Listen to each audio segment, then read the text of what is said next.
Euzu billahi mineşşeytanirracim. Bismillahirrahmanirrahim. Elhamdülillah ve salatu ve selamu ala Resulillah. Değerli arkadaşlar, Muhammed Ali Es-Sabuni'nin Et-Tefsirul Vadihul Muyesser adlı eserinden Fatiha ve Amme cüzü tefsirinin 9. dersini yapmak üzere birlikteyiz. Geçen dersimizde tam olarak Naziat suresinin 27. ayetinin başına gelmiştik. Bugün kaldığımız yerden inşallah okumaya devam edeceğiz. Önce tefsirini yapacağımız birkaç ayet-i kerimenin mealini sunalım. Ardından tefsirimizin izahını beraber okuyalım. Ne buyuruyor?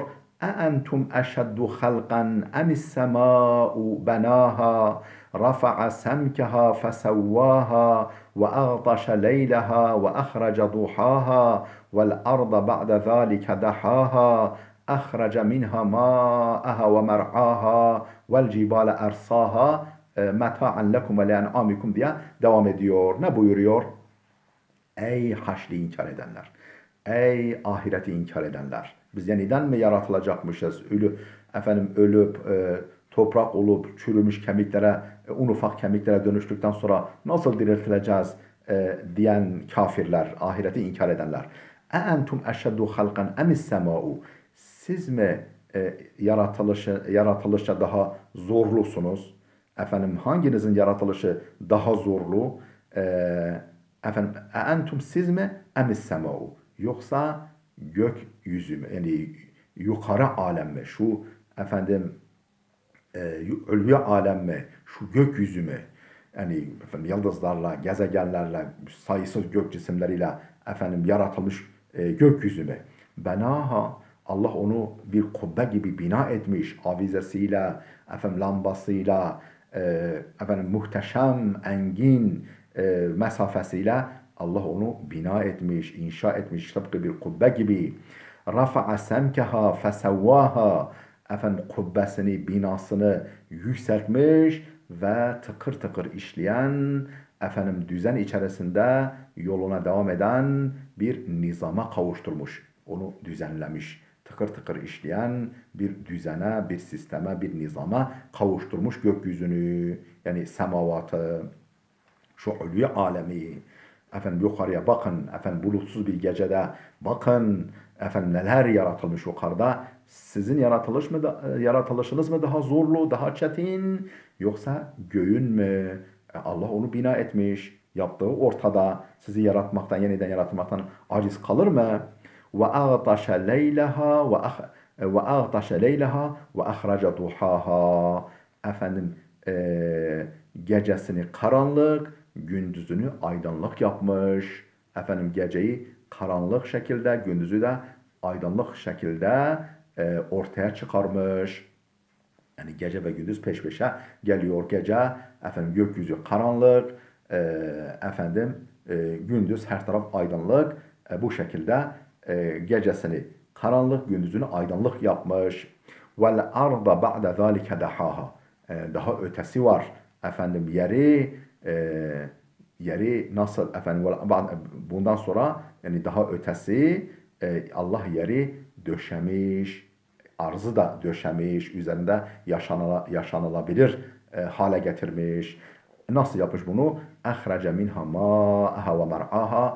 Ondan suyunu fışkırtmış, çeşmelerini, çaylarını, deryalarını, oradan yani suyunu fışkırtmış, çıkarmış yüzeye, ve mer'aha, ve mer'alarını, çayır ve çimenlerini, yoncalarını size ve hayvanatınıza sizin ve hayvanatınızın istifadesine vesile olsun diye diyecek.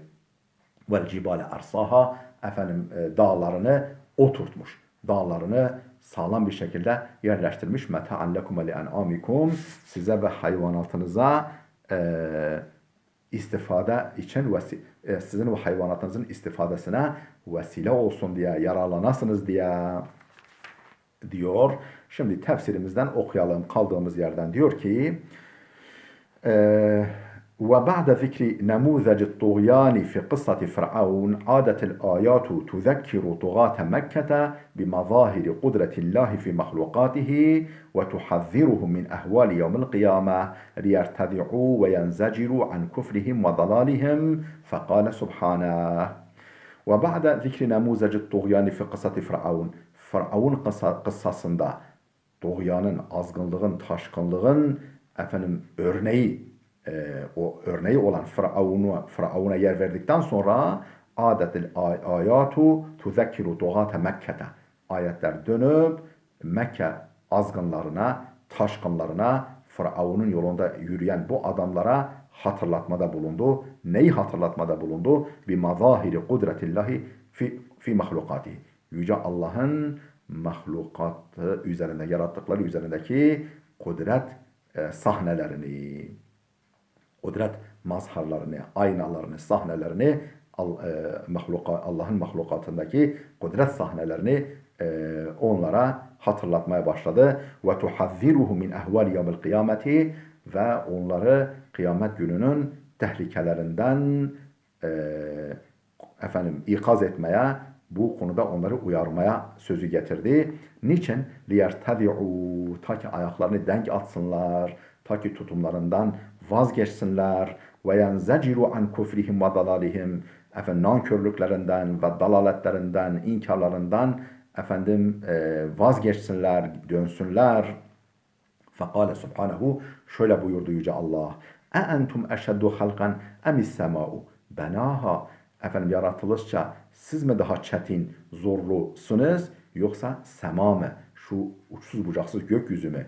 Benaha Allah onu bina etmiş. Bak görüyorsunuz, gördüğünüz gibi onu yükseltmiş, inşa etmiş, bina etmiş. Ey hel entum ya ma'şerel müşrikine eşakku ve as'abu halkan em halkus semavati azimetil bedi'a bihazen nizam dakik.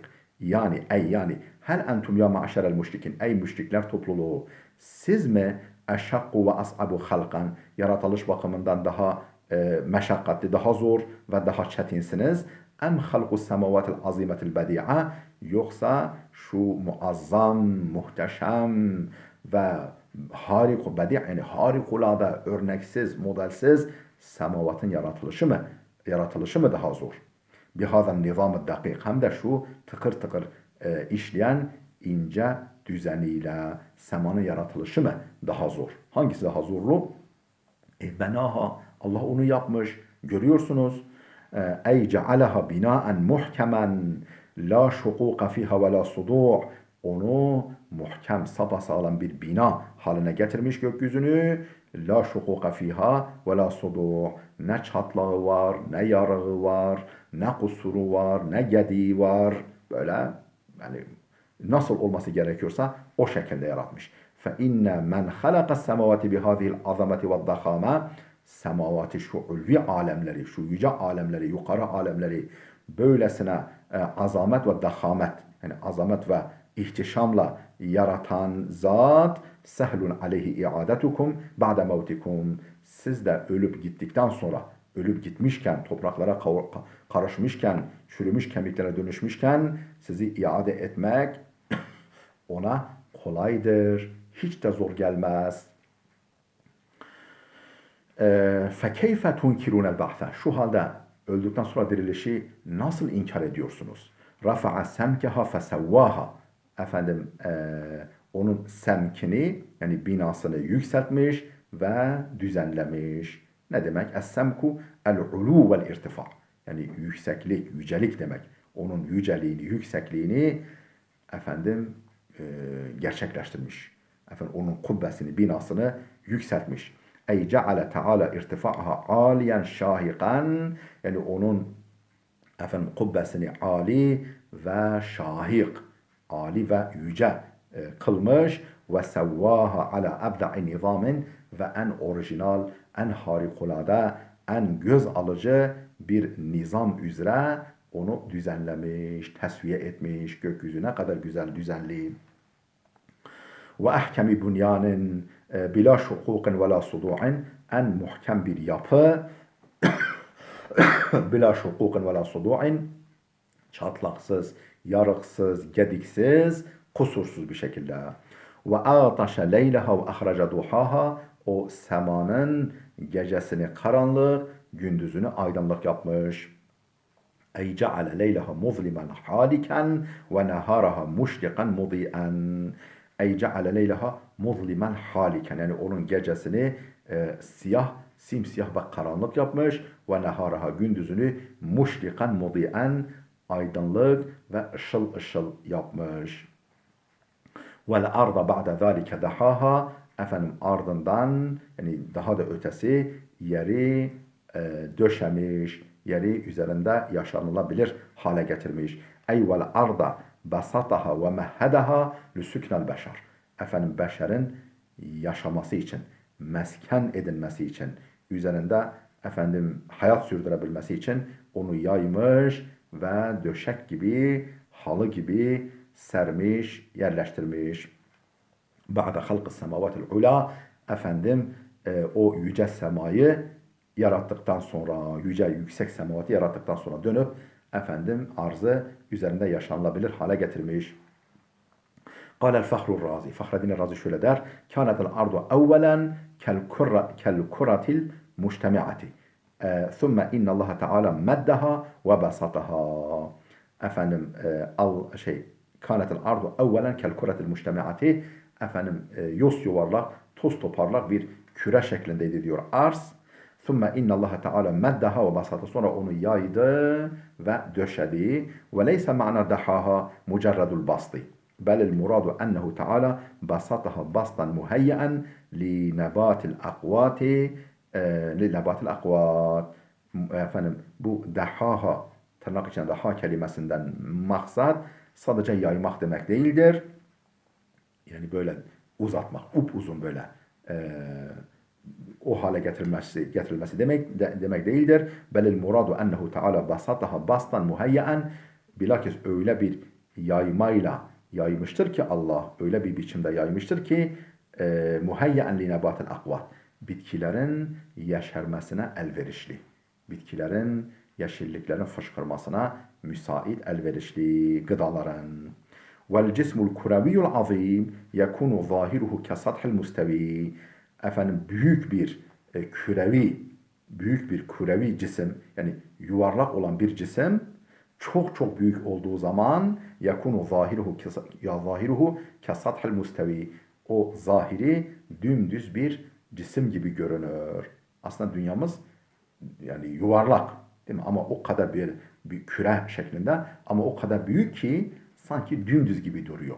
Dümdüz gibi diyor. Yani efendim uzun dönemler yerin düz olduğuna inanılmış. Çünkü o kadar büyük ki efendim dümdüz, yani yuvarlak olduğu halde dümdüz gibi duruluyor. Diyor büyük bir kürevi efendim bir cisim, yuvarlak bir cisim, yakunu zahiruhu kesathil mustevi, onun görünüşü, zahiri dümdüz bir satıh, bir efendim düzey, bir alan gibi görünür. Ehrece minha ma'aha ve mer'aha, ondan suyunu ve mer'asını, çayırını, çimenini, yoncasını, efendim yemlerini çıkarmış. Ey ehrece minel ardı uyunel ma'il mutefeccira, uyunel ma'il mutefeccirati ve ecra fihal enhara فأنبت به الزرع والكلأ مما يأكله الناس والحيوان. Ne demek? Ey ahrece minel ardı uyunel ma'il mutefeccirati.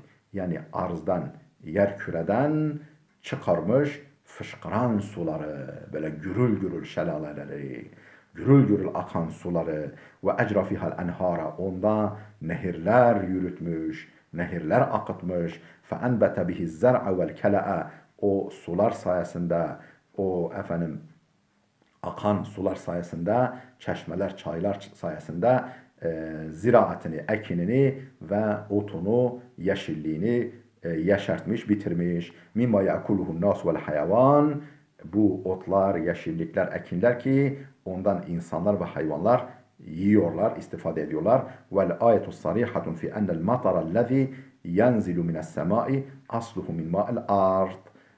Ayet-i kerime şu konuda açıktır. Şu konuda açık bir mesaj veriyor ki yağmur ellezî yenzilu mines semai, zahiren yani aslında yani yukarıdan inen yağmur asluhu min ma'il ardi. Köken itibariyle arz menşelidir. Yani yerden sular buharlaşır, atmosferin katmanlarına doğru tırmanır. Orada çekirdek etrafında yoğunlaşır, birikir, partiküller, çekirdek niteliğindeki partiküller etrafında o buharlar toplanır ve soğuk katmana ulaştığında yağmur olarak, kar olarak, dolu olarak geri iner. Asluhu min ma'al ard. Yani yağmurun aslı yer sularıdır. Fe innel matara yetekevvenu min tebakhuri miyahil muhitat bi vasıtati eşşa'ati şems. Şüphesiz yağmur yetekevvenu oluşuyor min tebakhuri miyahil muhitat. Okyanusların sularının buharlaşmasından bi vasıtati eşşa'ati şems. Güneş şualarının, ışınlarının etkisiyle, aracılığıyla feyertefi'u ile semai sahaben, gökyüzüne bulut olarak yükselir. ثُمَّ يَنْزِلُ بِسُرَةِ قَطَرَاتٍ مَطَرًا مِدْرَارًا. Sonra damlalar suretinde iner, şarıl şarıl, şarıl şarıl akan, yağan yağmurlar biçiminde. وَلَيْسَ الْمَطَرُ إِلَّا تَحْلِيَةً رَبَّانِيَةً مِنْ فَيْدِ رَحْمَةِ اللّٰهِ عَلَى الْعِبَادِ. Şu halde yağmur ancak Rabbani bir arıtmadır. Rabbani bir arıtma, su arıtmasıdır yani yağmur. Rabbani bir arındırmadır. Min faydi rahmetillahi, o rahmetinin coşkunluğundan, fazlalığından, onun etkisiyle, hani yağmura rahmet diyoruz ya, alel ibad, kullarına olan rahmetinden dolayı Rabbani bir arıtmadır yağmur. Dune meşakkatin minhum ve la ta'abin. İnsan bu konuda hiçbir meşakkat, hiçbir zorluk çekmeksizin. Ve innema kanel mataru minel ardi. Dolayısıyla yağmur aslında yer menşelidir. Arz kökenlidir. Li'annallâhe teâlâ kâle ehrace minha ma'aha. Çünkü ne buyuruyor? Yerden suyunu çıkarmıştır. Yani yağmur suyu bile yerden yukarı doğru çıkıyor. Ey ahrace minel ardi miyahaha. Yani yerden sularını çıkarmış. Ve la ta'aruda beynel Kur'ani ve hakaikil ilmil kat'iyye. Şu halde Kur'an ile kesin bilimsel gerçekler arasında bir çelişki yoktur. Kur'an ile ama yasa haline gelmiş. Kesinlik kazanmış. Hani hipotezler, teoriler değil de kat'iyet kazanmış bilimsel gerçekler arasında bir tezat yoktur. Fe innel matara yanzilu mines sahabi bi vasıtatı tebahhur. Buharlaşma sonucu ancak buluttan yağmur iner. Ve asluhu min miyahil bihar. Köken itibariyle yağmur deryaların sularındandır. فَسُبْحَانَ الْقَادِرُ عَلَى اِخْرَاجِ الْمِيَاهِ الْعَذْبِ مِنَ الْمَاءِ الْمَالِحِ الْاُجَاجِ. Şu tuzlu ve acı sulardan tatlı suları, yani tatlı yağmur sularını, dolayısıyla çeşmelerin, çayların sularını çıkaran Allah o kadir zat her türlü kusurdan münezzehtir. Her türlü ayıptan, kusurdan münezzehtir. Hiçbir şey ona zor gelmez. Vel cibale ersaha, dağlarını oturttu, dağlarını kökleştirdi, yerleştirdi yeryüzüne. Ey vel cibale esbeteha fil ardi fecealeha leha kel evtadi li testaqirre ve teskune bi ehliha. Ey yani vel cibale esbeteha fil ardi, dağları yeryüzünde sabitleştirdi, sağlamlaştırdı, sarsılmaz kıldı. Fecealeha leha kel evtad, o dağları dünya için birer direk gibi yaptı. Gök kubbe, yer içinde gök kubbeye karşıda bir direk gibi, bir sütun gibi duruyor. Bu dünya bir saray, bir mabet gibi. Gök onun kubbesi, yıldızlar avizesi, ay gece lambası, gündüz onun sobası lambası, yer onun halısı, dağlar da onun sütunları gibi böyle. Canlılar, işte onun hizmetkarları, yeşillikler, otlar onun dekoru, kuşlar, onun melodilerle öten kuşlar, onun yine canlı süsleri falan bu şekilde, musikisi vesaire. فَجَعَلَهَا لَهَا كَالْاَوْتَاتِ لِتَسْتَقِرَّ وَتَسْكُنَ بِأَهْلِهَا. Ta ki yeryüzü sakinleri istikrar bulsunlar, güzelce yerleşsinler, güzelce yaşasınlar. وَلَوْلَا الْجِبَالُ لَكَانَتِ الْاَرْضُ كَالرِّيشَةِ فِي مَهَبِّ الْهَوَاءِ. وَلَوْلَا الْجِبَالُ, eğer dağlar olmasaydı لَكَانَتِ الْاَرْضُ, yer olurdu كَالرِّيشَةِ فِي مَهَبِّ الْهَوَاءِ. Yani rüzgara karşı, fırtına ve kasırgalara karşı tüy gibi olurdu. Hani mesela kum fırtınaları oluyor. Efendim yeryüzünde, çöllerde dağlar olmadığı için, yani veya az olduğu için orada kum fırtınaları oluyor. Efendim ve üzerine yaşamak mümkün olmuyor o çöllerde, sahralarda.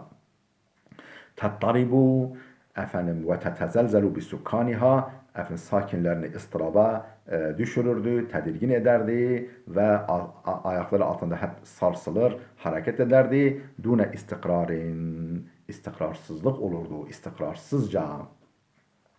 Niçin bunu yaptı Allah? Meta'an lekum ve li'an'amikum, sizin ve hayvanatınızın istifadesi için. Ey fe'ale zâlike kullehu, yani gökyüzüne yönelik olsun, yeryüzüne yönelik olsun, yağmurlara, dağlara, çayırlara, çimenlere yönelik olsun. Bütün bu yaptıkları fe'enbe'al uyuna, mesela işte pınarlar fışkırttı ve ecral enhara, nehirler akıttı ve enbetez zer'a, yeşillikler, ekin vel kele'e, otlar, ziraatlar, ekinler bitirdi, yeşertti. Niçin? Quten lekum ve limevaşikum ve en'amikum, sizin, hayvanatınızın ve efendim davarlarınız, sığırlarınız, efendim koyunlarınız, keçileriniz için istifade kaynağı olsun diye. Onlara yatırım aslında size yatırımdır. Çünkü onlara sizin hatırınız için yatırım yapılıyor, bakılıyor, size hizmet etsinler diye. Değerli dostlar, burada dursun. Gelecek dersimize kadar Allah'a emanet olun.